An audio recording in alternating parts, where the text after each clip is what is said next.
Direk Jeffrey, dahil familiar na sila sa isa't isa, was it easy or hard for them to get into the scene or into their characters?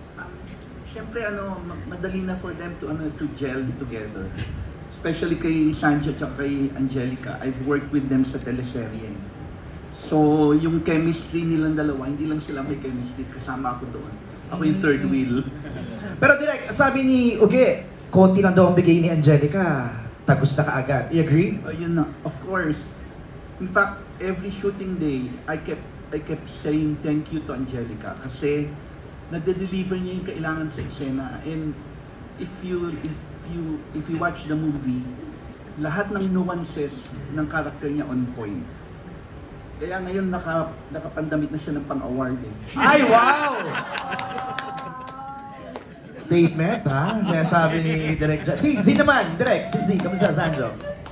Siyempre, may instance doon na na napunan namin una yung courtroom scene ni Angelica. Tapos siguro a few days after si Sanjo ang nakaschedule. So challenge naman si Sanjo, dapat hindi ka magpatalo ha, dapat kumantay ka. And true enough, he delivered also.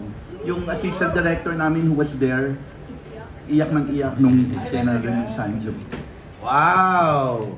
Jeff kanina na, kumbaga, para nakikita niya na ito na for award, for you. Wala naman siya kalaban. Siyempre, alam naman natin pagka MMFF, talagang isa na yon sa inaabangan din.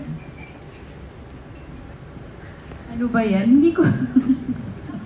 Ang hirap naman magsalita kasi ng... ngayon na ba ako magsa-speech? Go!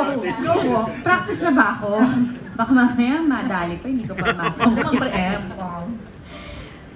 Hindi ko talaga masagot. Kasi madami-dami na akong pelikulang nagawa for MMFF. Pero sabi ko nga, always a nominee but never a winner. Parang may gano'n na akong pakiramdam dyan. Mahirap masungkit ang MMFF. So, kung ibibigay o di masaya, talaga naman magiging masaya. Siyempre, di ba, kumemba ka, tapos pinaghirapan mo, luwas-luwas ka, Olongapo, Maynila, Olongapo. So parang, kung may ibibigay, parang gaganahan ka. Di ba? Ulit, parang, sige na nga, game, gawa pa tayo more. Pero kung hindi, masaya ako na nakagawa ako ng magandang pelikula. I think that's enough. And kung hindi Best Actress, box office na lang, mas gusto namin yata. Di ba, attorney? Mas gusto natin ng box office. Kung sakali ba, ito yung una mong MMFF na award sa buong career mo? Yes.